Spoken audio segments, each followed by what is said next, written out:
Hi, everyone. Good afternoon. Thank you for joining us today. We're going to wait a couple of minutes to let everybody join, and then we'll begin today's discussion.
Good afternoon, everyone, and welcome to the latest installment of our homeroom webinar series, Educator and Administrator Retention, the Ultimate School Improvement Strategy. My name is Ruth Lee, and I'm a Senior Policy Analyst at the Hunt Institute. For those unfamiliar with the Hunt Institute, we were founded by the four-term North Carolina Governor, Jim Hunt, and we serve as a resource for policymakers on education issues across the education continuum through in-person and virtual convenings, research, and other forms of technical assistance. Before we get the conversation started, I want to provide a brief logistical overview, and we'll start the discussion with about a 30-minute moderated conversation between our panelists, and then we'll pivot to a Q&A with our audience. So feel free to submit any questions that you might have throughout the discussion, and you can submit them through the Q&A feature at the bottom. We'll also record this conversation, and within the next few days, we'll post it on our YouTube channel. And we also encourage you to join us on Twitter, where you can participate in the conversation using the hashtag #EdHomeroom. And we will also be live tweeting from our Twitter account at Hunt K-12 Education. And that's enough from me. I'd like to pass the floor to our moderator for this conversation, Stephanie Vanchero, who serves as the Director of the Education and Economic Mobility Program at the Joyce Foundation. Thank you for leading our conversation, Stephanie. Thank you, Ruth. So I am super excited to be moderating this very important discussion. This issue is very near and dear to my heart. At Joyce, we have for decades focused on principal and teacher policy. So I'm super excited about this panel.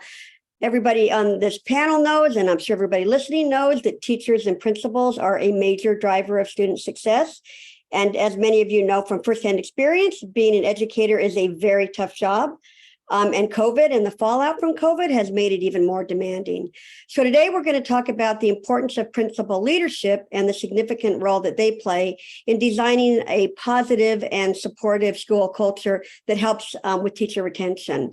We're going to hear from some experts and leaders in the field who have dedicated themselves to studying educator and administrator retention, and then implementing some really innovative changes to create stronger school communities for principals and educators. So I am super happy to introduce our panelists. So first up, we have Commissioner Margie Vandeven. She is the Commissioner of Elementary and Secondary Education in Missouri. She was appointed in 2014 and served until 2017. And then she took a short break to work as the head of educational partnerships for SAS. And then she realized better, said, I need to go back and be a public servant. And in 2019, she was reappointed as the Missouri Commissioner. So thank you, Commissioner, for being here, and thank you for your service. Next up, we have Kulani Goggins. She is the director of the Black Educators Initiative, which you can see in her panel there, with the National Center for Teacher Residencies. For those of you who don't know this nonprofit, it is just a very powerful and important nonprofit in the space. Joyce supports these guys, this group, and Kalani will tell us a little bit about it, but they just do some wonderful work. So super excited to have you here. And before she came to NCTR, she was the assistant director at Vanderbilt University's Center for Student Professional Development. So welcome, Kalani. And then last but not least, we have Uche Njoku. He is the principal at the Science School for Exploration and Discovery in New York. That sounds like a very fun school. I wish I had gone there. He has been a school leader for a very long time in many roles, including serving as the principal in 3 secondary New York City schools. So I'm sure that was like I'm sure he has a lot to say about that. So super happy to have you here. So let's start with the commissioner. Commissioner, the Missouri Leadership Development System is one of the nation's most comprehensive statewide principal development initiative. It offers professional development to principals across the state based on a common set of competencies. I wonder if you could just talk a little bit more about the MLDS and how it has led to greater retention of early career principals. Thank you. I appreciate the chance to speak to this and also to be with you today. Great kickoff here. We use the terminology all the time in education, MLDS. We fall right into our acronyms completely. So I want to start off with really breaking down the importance of each of those words.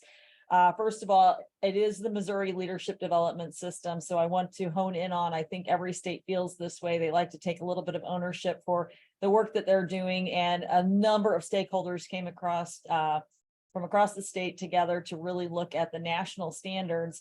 And then they took them from that aspirational level and really broke them down into much more pragmatic, actionable items that teachers could use. We joke that we're the show me state, but in reality, we like to see things and we like to actually be able to take things back into the classroom. So or back into their buildings. So what you'll see in the Missouri Leadership Development System is that those competencies have been established, and we do believe that they are much more actionable than just some of the higher level standards. Of course, it's leadership. We see that Missouri leadership, but even more so, it's about their development throughout the entire continuum of their career. And so that's where the whole system piece comes in. So I'd like to break that down a little bit. It's not just a typical professional development for principals. It's really facilitated learning. And we try to focus on the learning that each of us and every level of the school are learners, and the principals, no exception to that. It's facilitated by co-leaders, and they focus on the knowledge, skills. And this is another thing that I sometimes think we lose sight of, but on the dispositions that are really necessary to be a strong and effective building leader. And it's offered across the continuum, as I just mentioned, for all levels. And so if we think about the aspiring, we have been working very, very closely with our 23 educator preparation programs across the state who train our principals. So it starts in that aspiring leadership role. But then we also focus quite a bit on the emerging leader. I don't think that's too unusual. We know those first couple of years are just so essential for principals. So we focus quite a bit on those emerging. And then we move to the developing level, which is for principals with 3 years of experience or more. And then also that transformational level. So not even losing sight for those very, very veteran principals who are still wanting to improve their craft and develop their leadership. It responds to a number of factors that I think are really important especially when we're talking about burnout or turnover and things like that occur. First of all, we always hear of the expression, it's lonely at the top.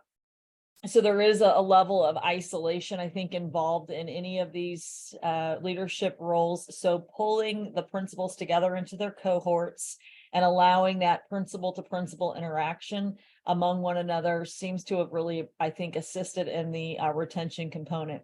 It's also at a time when the rate of change is very challenging to keep up with. This is a continuous learning process, and I think we're all eager to continue to learn about what is what are the topics of the hour, and having that cohort to work on some of that continuous learning is really important. And then also brings into somewhat of that disposition piece, but thinking about a broader context of what might be playing out across schools. And so again, bringing greater awareness to the principal of various contexts that could be playing out. So the retention numbers run across every level. I mentioned those 4 various spectrums. The retention has improved across all 4 levels of that. The training continues to improve on that. And we always say this, obviously we're going to mentor and really work hard with those first couple of years, but if you just let everything else go by the wayside later, that's when you see some of that burnout really kicking in. And so we try to refresh seasoned principals as well. The expression that they often use is aspiring to retiring. That's our audience right now with our principals, is really trying to stay focused on each level. Let's see, it actually has a retention rates that's improved by 10 percentage points. Those who have been in the program, overall, if you compare the percentage of principals who have gone through MLDS and MLDS versus those who have not, 10% overall improvement. So we feel those are strong numbers. We have a regional approach to this. Again, those cohorts, so that they can get together, so that they can be connected with one another. And it focuses on a number of areas that you will see in those national standards as well, but it talks about the visionary leader, the instructional leader, the managerial leader, the relational leader, and of course, innovation today is so important. And so again, not doing this in isolation, but doing this together. And as I talked about all of the change that's occurring, there is a real solid base too, right? And so it's the focus is certainly there. You have to stay focused on those competencies that need to be established. But we do that in a very changing environment. And I just want to add one last thing about it being that we say that the S and the MLDS is one of the most important things, and thinking about it as a system leadership development component, not just professional development snippets, but really thinking of it through, sorry, that's my thought. Thinking about placing these opportunities strategically all throughout the state. So we have our regional professional development centers where those are housed. We're currently working with about 1,600 principals. Nearly 80% of our school districts and around 40% of our charter schools are participating. And this is one thing that I think might be a little bit unique to our program, but it's one that has been very powerful for us. And that is, it's a collaborative partnership with our state superintendent organization, our elementary school principal association, and the secondary school principal association, as well as higher education. So again, getting all of those players at the table, focusing on the same thing and really working in collaboration with one another has been, I think, one of the most powerful elements of this, because it does get everybody to the table. So there are micro-credentialings. That was something that was a little bit new for us as well throughout the program, using those micro-credentials. There's online components when necessary. There's face-to-face when necessary. And it was so successful that if time allows later, I might talk a little bit about our Blue Ribbon Commission that was appointed by the State Board of Education to really work on teacher recruitment and retention. But one of the top elements that they raised was that we need to really support and advance the leadership development system, because we know that that is so critical to the retention of our teachers. The principal is so central to climate and culture and keeping our great teachers in the classroom. So with that, I'll wrap up my remarks. Thank you for the opportunity. So, Commissioner, thank you for that. I love the aspiring to retiring. I think that should be like a moniker for everybody. Hopefully we'll be able to come back and ask you about the Blue Ribbon Commission. Can I just ask you one follow-up quick question, which is, not all states do this kind of work, and certainly not all of them do it so deeply around sort of developing principles. I'm just curious to what led to you guys making the decision to do this the way you did it. Well, I think we certainly are aware of the teacher shortage that we've been experiencing and some of the teacher challenges. And we all know that the teacher is, the number one school level factor. And when you look at those teachers together, that certainly is what makes the difference. But we also know that if you look at one individual thing that you could really shift at a state level, it's that principal. It really is. Great teachers want to work for great leaders, and that principal, if empowered to do so, has a great opportunity to help support and retain our teachers. So I think it was sort of twofold there. We also, I have to give full credit to my colleague here, Dr. Paul Katnick is our assistant commissioner in that work. He has been working on this for about a decade. So it doesn't just come fast. And he really wanted to put the energy on growing our principals and has spent a lot of time and effort there. And finally, I would say our State Board of Education members in Missouri, we have appointed members who get 8-year terms. So we have sort of a lengthy stay on the state board. And after seeing school district after school district after school district come to the table and talk about what are some things that need for improvements or different, it always comes back to leadership. It just does. It always comes back to leadership. So they were very, very supportive and eager to develop a system that would help support our school leaders. Yeah, that's what I understand. I think all of us would say it's like the most important, one of the most important things in our job is our manager who we're reporting to. It's no different in schools. So, well, thank you for that. We'll come back and do some follow-up questions, but now let me move on to Kalani. Kalani, can you just say just quickly a little bit about NCTR first, and then I'll ask you a question.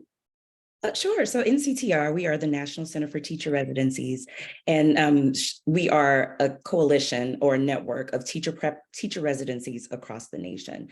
We actually have our network kickoff right after this webinar, so I'll be leaving here to go there to kick off our programming year, but we support existing teacher residencies, and we also help launch and sustain emerging teacher residencies.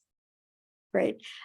So research is very clear on this, on the residency, done well. They are particularly effective in preparing and retaining educators, and especially educators of color, which is a struggle across this country, as we know. So can you just talk a little bit more about the Black Educators Initiative and sort of how it supports the retention efforts for teachers of color?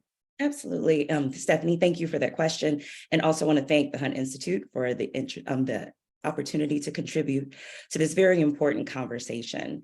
So NCTR's Black Educators Initiative was launched in 2019, and it's a targeted response to the pressing challenge of underrepresentation of Black teachers in our schools.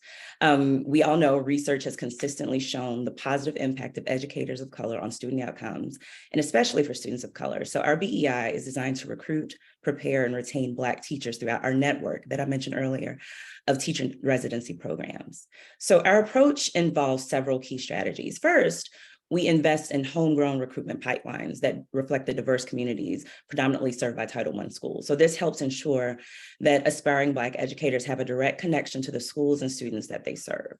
Our programs employ a range of high-touch recruitment strategies to engage potential candidates, like direct calls, personalized follow-ups, in-person meetings, to help them navigate that application process. And our BEI programs also dedicate resources and staffing positions for the recruitment of candidates of color, which are filled by staff of color, which can foster a more inclusive and supportive environment. By emphasizing that commitment to community and social justice, potential teacher residents gain a better understanding of our BEI program's mission and impact. Secondly, we recognize that the cost of teacher preparation can be a significant barrier for aspiring educators, especially those from underrepresented backgrounds. And so to address this challenge, the BEI invests in making teacher preparation financially accessible for Black educators. So by offering stipends, scholarships, and financial support like emergency funds, BEI ensures that our residents don't face those insurmountable financial burdens while pursuing their teaching careers. And so by reducing that financial burden associated with teacher preparation, this eliminates a key obstacle that can actually deter educators of color from staying and entering and staying in the field. You mentioned that I was at Vanderbilt once before, and I used to work with pre-service student teachers. And in that particular program, you couldn't work outside of being a student teacher. You didn't have the opportunity to work because you're at school all day. And so a lot of educators, aspiring educators of color that I would work with, they were trying to figure out how am I going to get there? Two, what are the clothes that I'm going to wear? There are just a lot of financial obstacles that can come that way. So BEI actually hopes to mitigate some of that. And our residency model focuses on rigorous clinical preparation and coaching from mentor teachers, as well as culturally and linguistically sustaining practices. And so our residency programs play a pivotal role in providing a supportive and inclusive environment for educators of color. And so a lot of our BEI programs design and support equity-focused instruction. So that ensures that coursework and classroom experiences are centered around issues of equity, diversity, and inclusion. For example, one of our BEI residencies incorporates coursework that is explicitly related to the identities and experiences of teacher residents. And so this recognition of diverse perspectives helps build a foundation for culturally responsive teaching. We hope to create an affirming residency climate where residents of color feel valued and supported. And our programs also recognize that central role of mentorship in supporting and preparing and retaining educators of color. So by fostering culturally responsive mentorship relationships, creating an affirming residency climate, BEI really contributes to the development of effective and resilient Black educators who are more likely to stay in the profession and make a positive impact on students and communities. Lastly, BEI recognizes the importance of affinity groups, which is one of my favorite things. It offers a space for residents to reflect on their experiences, share support, and collectively lead transformation within their schools and districts. And so incorporating affinity groups is a standard component of teacher education experiences within BEI, and it helps to provide a holistic and supportive environment for aspiring teachers of color. By offering a platform for reflection, dialogue, and empowerment, affinity groups really contribute to the overall retention efforts of educators of color. And so just wanted to name that we partnered with the Center for Public Research and Leadership at Columbia University a couple of years ago to conduct a mixed method studies of the early impacts of BEI. And researchers found that BEI has positively impacted recruitment and hiring of Black residents, of graduates of teacher residency programs. We found that being an original BEI grantee is associated with a 16% higher share of teacher residents to a statistically significant degree. And my data folks tell me that's very important. And we also concluded that BEI teacher residency programs are consistently successful at attracting both larger numbers and proportions of Black teacher residents, which really indicates that this initiative is being effective in recruiting Black teachers into the workforce.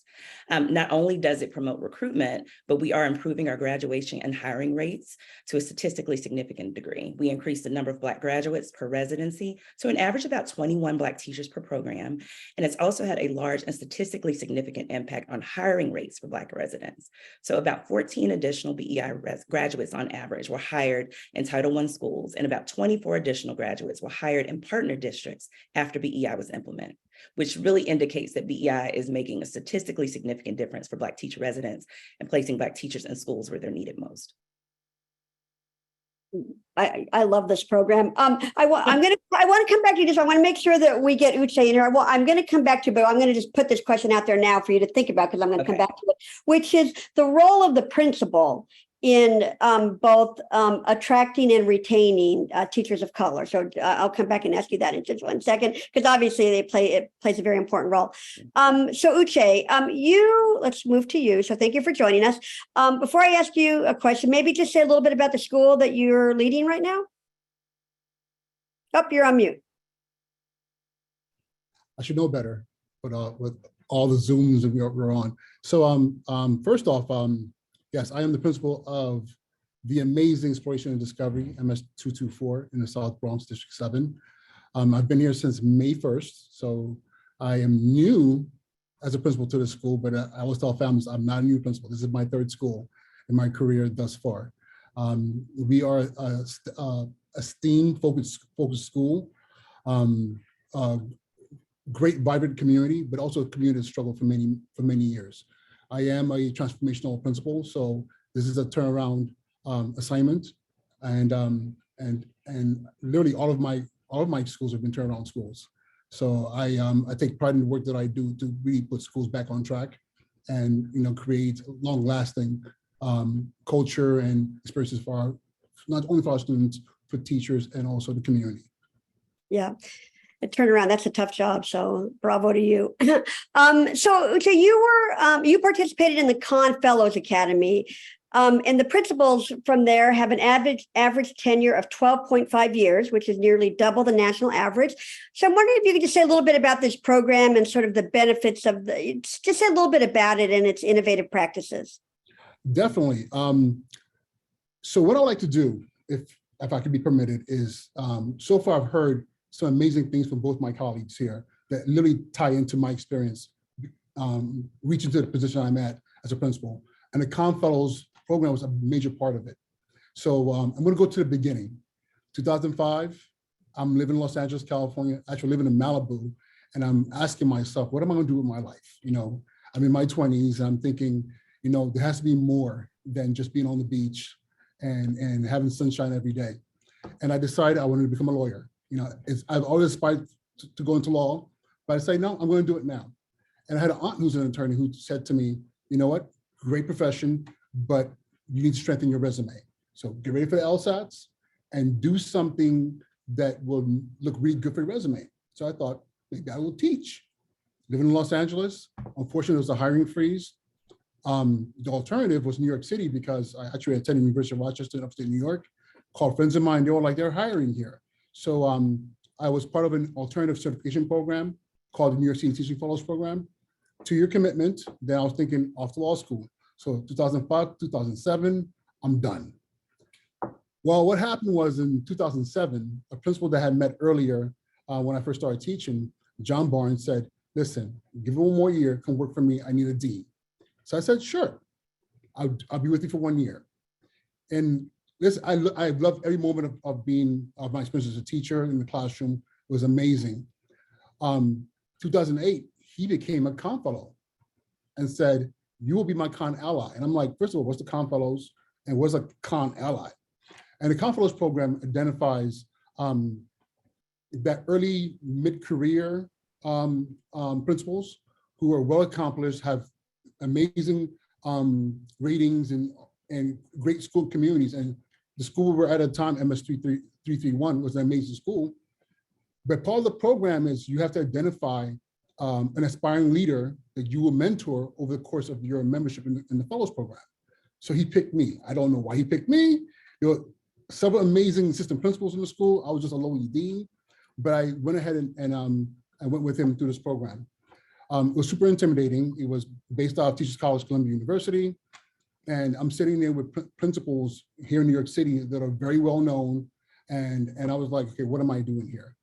But the thing is, it gave me proximity to amazing leaders. Now I'm sitting in courses with them in discussion sessions, study sessions, we have to do a presentation. And I'm sitting there as a third, at this point, a 4th year, pretty much teacher in the midst of well-established principals. And all of a sudden it clicked. I think I can do this. Maybe I could be a principal. So all my law school aspirations kind of like evaporated. So that was 2008, 2009. 2009, it was a 1-year fellowship. 2009, I was invited to be a member of, to participate in the Summer Principals Academy at Teachers College, a 2-year program. After you're done, you have your license and you have a master's degree in educational leadership. Did that. 2011, I was assistant principal. And I say that to say that education is for a lot of people, it's kind of like a revolving door. Like you get there, you do it for a little while and you go. A very few decide to make this a long-term, career. But I would say this, a lot of people of color, like myself, don't stay very long. Because again, there's those like stereotypes that are built into us, when we go to college. Teaching is not, it's hard, it doesn't pay enough, the kids are just doing too much. Why would you want to do that to yourself? And I heard a lot of that. And the only reason I even attempted it was because I wanted to go to law school. So there was a benefit there, I thought, for my resume. But being in that space, and I saw the importance of the work and my presence. My first school as a teacher, I was one of 3 Black teachers in the whole entire school, in the Bronx. And it was like, and then I think maybe there were 2 Latinx teachers there. And it was kind of like weird. Most of our kids, 90% of our kids were Black and brown, but the smallest minority was us. And being in that space and then being honored to have been part of the College Fellows program, it shared with me, maybe there's more I can do in this field. And then we fast forward 2016, I become a principal. Fast forward again to 2021, now I'm a Con Fellow as well. But over the course of my career, having been able to be in the midst of strong leaders and learning from them, it also gave me a very strong leadership stance, which allowed me to really a little bit, not a little bit, very fearless in making sure that the problems that I saw, in my experience as a teacher, as assistant principal, and now as a principal, that I was addressing. This is my third school, and my previous two schools, my assistant principals are now principals in those schools. And I'm proud to say that my first school, an amazing principal, Salika Dotel from Dominican Republic, she's the principal of that school, doing amazing work. My next school, it was a high school in Brooklyn. Shamara Akil, he's the principal there now, who's my assistant principal, very powerful, strong man of color who's doing amazing work there as well. So my experience through just my career so far, and something like Con Fellows has really inspired me to aspire to, to be a source of change and making sure that those deficiencies that I see, that I'm also addressing as well. But not only that, I am literally we're talking about the Black Educators Initiative. I was literally that prototypical teacher you were trying to get into those programs.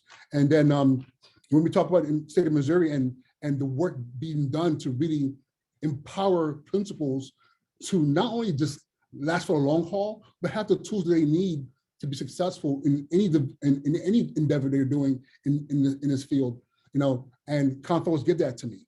So I'm in a space now where I just don't lead schools. I work very hard to mentor, up and coming principals as well, and aspiring school leaders as well, to continue this work, because soon enough, I'll be done and moved on, rocking chairs somewhere, sipping, iced tea and, in retirement. But I'd love to know there are people like me and who are coming behind me doing the work. Because the most important thing is this: a lot of our kids don't, a lot of my students tell me at every school I'm at, you're the first Black principal I've ever had. You're the first Black male principal I've ever had. Some of them are just like shocked, like, wait a minute, is this even a possibility? And the more times kids are asking me, like, how are you here? Like, how did, as almost like as though I'm a magical creature. And I jest and I laugh about it, but in reality, it's kind of sad, because our kids need to see us in those spaces, because this is how they know that there's more they can do. Yeah. So Uche, in a different webinar, we're going to have a discussion about why you think being a turnaround principal is more fun than living in Malibu, but that's for another time.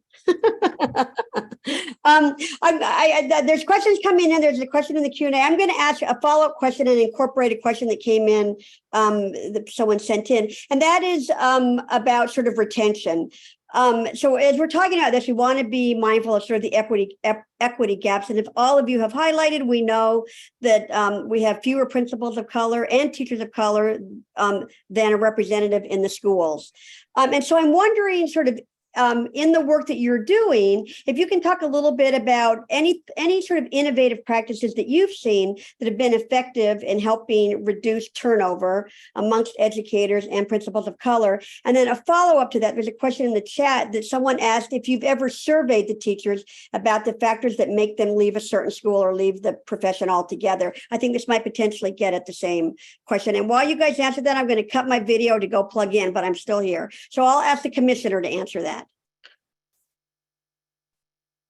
Okay, well, I can jump in on the first one in terms of trying to recruit teachers of color, principals of color. I think some of the simplistic things that we do is always coming back to, if you can see it, you can be it. We always say that, no matter if it's race, gender, or what, we have to make sure we're putting some of our best teachers in front of students. And once they see that, so we work that through our Grow Your Own program.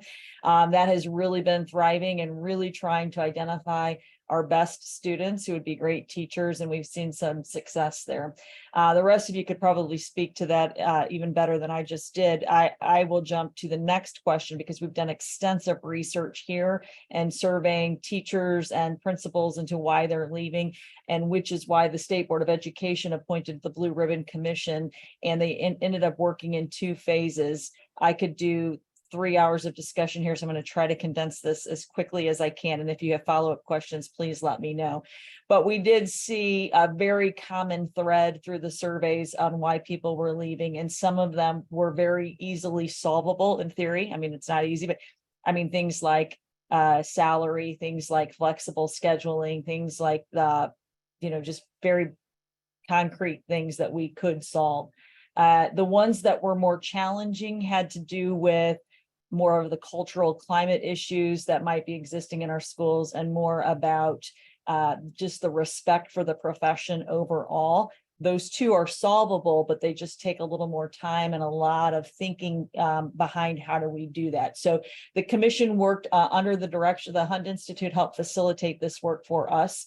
We had business leaders from all over the state make up most of that commission. That was intentional. We did have teachers and school leaders on that commission, but it was a very small group, about 22 people. And we wanted to keep it tight with business leaders because the educators have been talking about this for decades. And so how do we get the rest of the state really to understand the significance? They came together and really focused on what were the statewide levers that we could pull that could get to what are the conditions that are, if we have half of our workforce leaving within their first 5 years, any industry is going to have to look at that in all seriousness and say, why, right? Why are people leaving? And what are the conditions that exist? So a lot of that came back to teachers not feeling necessarily supported in the classroom, which comes back to one of the recommendations of the committee being, of the Blue Ribbon Commission being working significantly with teachers, but with the principal leaders, the Missouri Leadership Development System, training with superintendents, training with local school board members, developing statewide social emotional learning standards that we were all referencing back to so that we could say, this is what this looks like and how do we move forward together. So that was part of it. Another piece that came up often in our surveys, in addition, of course, to salary and things, was isolation of the profession at times. And so we were looking at, can we reorganize the classroom a little bit so that you can do your team teaching and you can grow together. And there were a lot of benefits that were identified in other states and even in our Missouri classrooms that just haven't been statewide yet, to think about what does that look like if you're able to keep a high performing teacher in the classroom, have them grow in the profession to be the teacher leader. That would change maybe some of the salary components, but also would give them that leadership voice, keep them in the classroom and not necessarily take those great teachers out into the principal field. So now I'm straying more into the teacher piece, but that was really some of these conditions is the profession itself needs to be reviewed, conditions of support, conditions of respect for, they are really experts in their field, and we need to make sure we're able to keep those experts in the field in the classroom. You'll be glad to know we did talk about residency programs, and that does bring people in a lot, thinking about how we're doing the student teaching, completely revamping that. So just a lot of good work there. And I just said I was going to keep that short, and I sure didn't. Sorry. There's just so much there, but yes, I'd say the primary two things were culture and climate and salary conditions. Yeah, I love the part about bringing in the business community. I think, the bigger you can make the tent, the better. And I love the part about the team teaching or I can't know if you call it team teaching, but just sort of thinking about what schools look like. I won't descend too long into this, but anybody who knows the Jetsons, the TV show, the Jetsons, it was made, 30, 40 years ago, and they envisioned cars flying and us talking through video, things that we never would have thought of. I mean, who would ever have thought that could happen? But the classroom, the Little Dipper classroom, looked exactly like how it looks now, which is one robot standing in front of a bunch of students. So even back then, we couldn't think of something different. So at a different conversation, I'd love to hear more about that. Kalani, can you talk a little bit, just going back to this sort of innovative practices to help retain teachers of color, especially Black teachers? Can you just talk a little bit about sort of what given your deep work with these educators, what are they saying about things to retain them, and what practices have you seen that have been successful? Well, I'll be honest. She just spoke to a lot of the issues that come up, right? We would like to be paid more. We would like to. We want people to be able to honor the work that we do. It's funny to me because teaching, no matter who you are, you have to go through a teacher, and teaching continues to be one of those professions that are continuously underpaid and sometimes overlooked. But when talking to our teacher residents and talking to our graduates about what gets them to stay, it's really make sure that you're listening to us, give us opportunities for leadership, make sure that we're being compensated fairly for the work that we're doing. Professional development is also something that's really big. They want to make sure that they have opportunities for leadership, and teacher leadership isn't necessarily going into being a principal. And I know that this is a webinar about principals, but just in my previous life, I was director of a teacher leadership program where we focused on other teacher leadership pathways outside of principalship. So being a mentor, being a coach, there are also other teacher leadership opportunities for teachers outside of just moving into administration. But really, providing a climate and a culture where they feel heard and they feel understood, and one that centers the students. You know, a lot of the work that sometimes teachers have to do can be very administrative, and it kind of takes away that time for being able to focus on the teaching and the students at hand. And so those are some of the issues that sometimes come up when we talk to our teacher residents and to our teacher graduates. Glenn, there's a question from someone in the audience about how does your program fund tuition subsidies? And then there's a question about the registered apprenticeship programs and whether you guys are working on this. I know for a fact that you guys are. So can you talk a little bit about how you fund tuition subsidies and then what you guys are thinking around apprenticeships? So I will say that BEI is possible by a generous contribution from the Balmer Foundation, which is how we are able to fund tuition subsidies. They provided us with a grant back in 2019, and we use that as pass-through funds to our teacher residency programs in the network because we feel like they are the experts and they know their local context a lot better. It's an application process. They have to go through an RFP process to receive the funds, but we do want to make sure that the money is going into the hands of the programs who can also give that money to the residents. Now, BEI is not specifically working with the programs, but NCTR is. And we have a director of policy who is an absolute genius at this work. But yes, we are we're helping programs apply for the registered teacher apprenticeship programs. As a matter of fact, some of the programming that we're doing this year is focused specifically on how do I apply for the registered teacher apprenticeship program. So yes, we're doing that for sure. Yeah, that can unlock some funds. I think it's going to be really exciting to watch this develop over time. Kalani, can I ask, or Uche, can I ask you about a question that came through the audience, which is, to what extent does racial match impact the work of climate, culture, and retention? So racial match between principals, teachers, and students, how does that impact the climate, culture, and retention?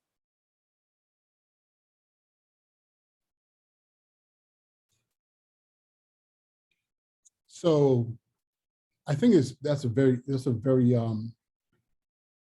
that question can only be answered in relative to the culture of this particular school. I've worked in schools where excellent work was being done, and the racial match was like, just visually was lopsided. You might say, wow, there's a lot of white teachers here compared to the number of Black and brown kids in the school. I've also been in schools where it was, it was well matched, and that school that was well matched was a little bit more chaotic than a school that wasn't well matched. I think the better question, and pardon me for saying that, is what creates a space where teachers of color stay and not stay temporarily. There's a notion of we've all talked about implicit biases, and but we don't talk about implicit biases and assumptions that are made about teachers of color. And what I mean by that, most schools I go to, if you look for who the dean is usually a Black male or Black female, especially if it's a school that has primarily Black and brown kids. If you walk into classrooms, the tougher kids tend to be in classrooms with teachers that look like them, and I think something needs to be addressed as far as keeping teachers, especially teachers of color, for the long term, is how we treat them when they're in the schools. There's this assumption because you are Black or you're brown, you're better able to handle kids who might be of your race with behavioral issues or whatever the case may be. So what ends up happening is these teachers are doing double work between their teaching assignments and everything else that's required of them. They're also carrying the stress of often handling the most, the most troubled kids in the school. So that's something that often is not addressed. And I think a lot of times the teachers themselves don't even know it's happening. They just think, oh, I'm just not good at this, or I'm struggling at this, and they opt to just leave. I was a dean my first year in education. Like first year as a teacher, I was like told, you're going to be the dean. And I thought, oh my God, this is a great honor, until I realized why, because again, I was the big black guy who hopefully the kids would be scared of. Luckily, I had a military background and I've worked with kids before I came to education. So I was able to figure it out, but a lot of people don't, So one of the things that needs to be addressed is, especially when we talk about school culture and how do we create that balance across the board, how are we assigning kids? How are we supporting teachers of color in our schools? And I'm not talking about professional treatment, but I'm talking about equitable feedback, equitable treatment, equitable assignments. And often that's not the case, and then we wonder why, there's only but so few teachers in particular schools, or why teachers leave after a year or two. And often the response is, it's too much, I can't do this anymore. Yeah, I've heard that story about being assigned the dean role a million times. I think there's tons of research on that too. Let's switch just a tiny bit and talk. There's a question in the chat here about the role of families. So there's clear research from the 5 Essentials from the University of Chicago that Educator family ties is linked to teacher retention. If you guys know, it's called the 5 Essentials. So this person wants to know, I'd love to hear the panel speak to how they support education and building relationships with families and how that impacts retention in their own experiences. Yeah, I guess, yeah. Does that make sense to you guys? Yeah. Commissioner? Thank you. I actually did my dissertation on the 5 essential. I really did, but I won't talk about it. That's great. So it is critical that you are all working together in those partnerships and building community and all working to support our, we do know that they are one of the essential ingredients. I will tell you that I feel challenged by that at the state level, because we are not, states are, we're often talk about our local control. We are a strong local control state, and what happens in those local communities really is managed by the local communities. From my chair, I try to talk about it in any chance I can. We try to incorporate it into our continuous improvement models, making sure that we have parent voice at the table. But most importantly, when they're talking about the partnerships that exist between families, between parents and teachers, that's what makes that's where it all comes together. So we certainly know that. I will yield to my other colleagues here on the call, because it is more challenging to do that at the state level. That doesn't let us off the hook for acknowledging and recognizing the importance and thinking about ways to put that lever in there. But I'd like to hear more from the other panelists on this. I will say that also in my perch at a national organization, I don't think that I personally have a lever when it comes to family. I'm just able to talk to our programs about how they are leveraging community and how they're leveraging family. And so I do want to name that one of the big levers of residency is that you need to be able to talk to and reflect the community that you serve, and family is such a large part of that. And so we do have programs that are in our network of BEI that do a lot of deep work in making sure that family and community stakeholders have a seat at the table. Really, especially, I know we're talking about accountability. When it comes to accountability, making sure that family and community members have a seat at the table, because this enhances transparency, and it also is more reflective of the community when you have people that are actually living and doing that work with these kids. So making sure that family is very important when it comes to building and sustaining these teacher residency programs and ultimately impacting our children. Hey, Kalani, can I ask you a follow-up question on that? I think parents got during COVID, when many places were fully online, parents got a really deep insight into what it looks like in a classroom. I mean, not what it typically looks like, but certainly what it's looking like online. I'm just wondering, in the BEI, do you guys talk to your residents about, like, this is how it's best to work with parents, or like, what is sort of, I know, how do you talk to them about that? Because it's not easy always. Parents, it can be tricky to work with parents. But I think it can be hard work, but it's absolutely important work. It's critical work, because a parent should be a partner. And I'm not saying this in the loaded way, but I'm saying that a parent should be a partner in their children's learning. Just thinking about one particular program that is a BEI grantee, they invite parents they invite parents to the table. And when they're doing their the curriculum and they're doing their classes, they talk about, this is how you should bring parents along. The mentors also have a large role in that, because mentors are expert teachers. They've been doing this for a while, and they also have some strategies on how to make sure that parents feel comfortable and confident when coming to talk about their children. It's funny that you mentioned that we all got that view during COVID. I remember Shonda Rhimes, I think she said teachers deserve $1 million or something along those lines. I'm like, finally, people are starting to get it. But teaching is an art. It's a science. It's not daycare, which I think is what parents realized during COVID. There's actual strategy and pedagogy that goes along into this, and it's not just here are your ABCs. But yes, making sure that parents understand making sure that parents understand, and also making sure that they have input on their children's learning, I think is really important. Would you say anything to add on that? Yes. One of the questions I always ask myself when I walk into a school building is, are parents welcomed here? Not just to like drop a paperwork or drop your kid off, or, good morning, thank you for bringing your kid to school, but they're actually truly welcome in the school space. I grew up in an era when the teacher lived next door. You'd be in the supermarket, and all of a sudden you see your teacher and you're like, oh my God, please don't talk to my mom. Don't let her know what happened. and my parents had all my teachers' telephone numbers, and because they were actually friends, because they were part of a community. And that's not the case. At least I can say here in New York City, that's not the case. We often work in communities that we don't live in.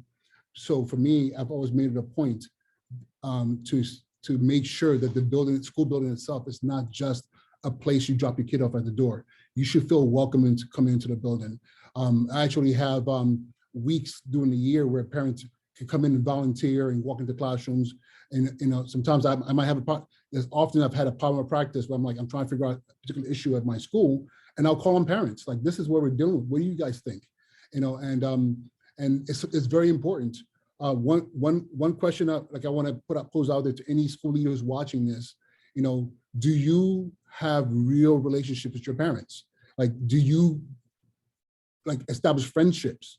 And I think it's very important. I meet any new student to my school, I actually will meet with them and their parents, each and every one of them. For me, it's very important that they see me as the other caretaker in the family, because your kid is spending a lot of time with me at school. But I tell that to teachers as well. As a parent myself of a daughter who's starting kindergarten, I feel sorry for that school, because I'm going to be like, hey, dad's here. But it's very important, because in a lot of schools around the country, parents don't feel welcomed. They're kept at bay. It's almost like what happens behind the curtain is a secret, and it shouldn't be like that. And that's something that we need to really work on. And I think schools would improve tremendously when parents feel welcomed. And then we're also willing to also educate our parents as well and help them help their kids. So that's what I have to say right now. So. Yeah. We're running up at time here. There's one question from the audience, and I think this is probably best suited for the commissioner. In CTE, the federal policy Perkins 5 mandates that a comprehensive local needs assessment is completed to determine to what extent the school is connected with various stakeholders in the community. Do you see these types of policies as being impactful for improving schools? I do. I think it is an important component of that, and just another reminder of all the people that need to be at the table. So it's a very good thing to keep in those plans. What I would also say is we are really working on the local needs assessment comes first, but you also need that feedback loop then, and making sure you're getting back to those stakeholders who have provided the input and let them know how their positions were met or honored or not, and why, and so forth. And the implementation is really where it happens, but you have to know what you need and then you have to address it. So the short answer to that would have been yes. Yes. Okay, I think we're just about time, Ruth. Is it where we at our limit here? I think we got to all the questions except maybe one. Recommendations on class size. If anybody, what is your recommendations on class size? If anybody wants to take that. If not, I'll turn it over to Ruth. I mean, as far as class size is concerned, the smaller the ratio, the better always. But I also think quality of instructor is always important as well. Unfortunately, as a teacher, I've been in that class where I had 32 kids, and it was just me, and I struggled because, again, it wasn't the fact. I mean, it's 32 personalities. So I think it's one of the things that we need to really address nationwide, making sure that that we're addressing that, but we can't address it if we don't have the retention of teachers and new bodies who are coming in as well. So, and I think it's one of the side effects of that. I would agree with that. And I just want to add one more piece to it. If in looking at the way some people are approaching the team teaching and having a lead teacher, one of the elements that I thought that was really helpful with that was if you have a group of students that are working with, say, 4 teachers or multiple adults in the classroom with a larger class size, then if there is an issue that's taking place over here with an individual student or a group of students, you can swing off and address that issue while the other one continues instruction for the rest of the class. So it might not be class size, but again, it might be the way that we structure it. The other thing that I found beneficial about listening to this is if you have multiple teachers like that in turnover, we know the relationship between the students and the teachers is so important.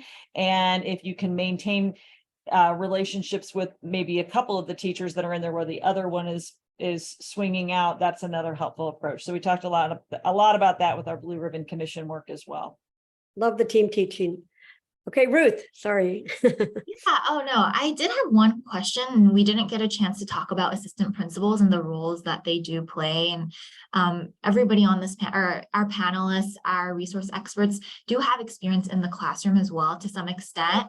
And so I did have a question about what role and what is the importance of an assistant principal position in creating a sustainable pipeline of school leadership, and how can we better support them and develop them so that they remain empowered to stay a key fixture within their school's leadership for the long haul. If I For could, anybody who wants to answer. if I could address that. So one of the things that I think needs to be improved upon in the way we train principals is training them to really raise their replacement. So I'm trying to make this as simple as possible. Every assistant principal that works with me, I always tell them, if something happened to me right now, it's you. So my stance has always been, if I have two assistant principals, I tell them we are a 6-headed principal, because I need to know, you need to know everything that I know, and I also need to know everything that you know, because we should be interchangeable. Of course, on the basic everyday situations, I am the face of the school, but I have also have to be ready because people get sick. Life changes happen, but often what happens is school leaders walk in and I'm the principal. You do what I say, and we'll get along. And it can't be like that. It has to be that collaboration, that synergy, and that's how you empower assistant principals. A lot of assistant principals burn out because everything is thrown on them, and without any formulation of how that's going to get them to the seat as well. So that's something that needs to be better addressed, and how we train principals to really support and train assistant principals to become principals. Well, I just wanted to say thank you so much to all of our panelists, to our moderator, our commissioner, Van Dieven, Kalani, Uche, and Stephanie for moderating this wonderful panel of experts in this topic. And we want to thank everybody else for joining us. Again, the Hunt Institute greatly appreciates all the time that you put in to attend our webinar and hope to see you all again. But before closing off our discussion, I do want to turn everyone to our upcoming webinars. Our next homeroom webinar on September 21st is a special look on our new Across the Aisle survey results. This summer, the Hunt Institute conducted its annual nationwide survey of parents and voters on their perceived challenges and priorities in education. And our wonderful panel includes Commissioner Charlene Russell Tucker from the Connecticut State Department of Education, and our Lake Research Partners CEO Celinda Lake, and our West Virginia Governor Bob Wise.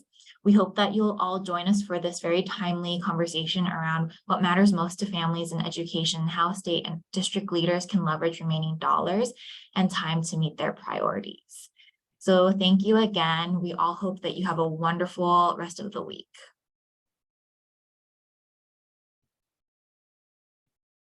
Thanks, everybody. Thank you.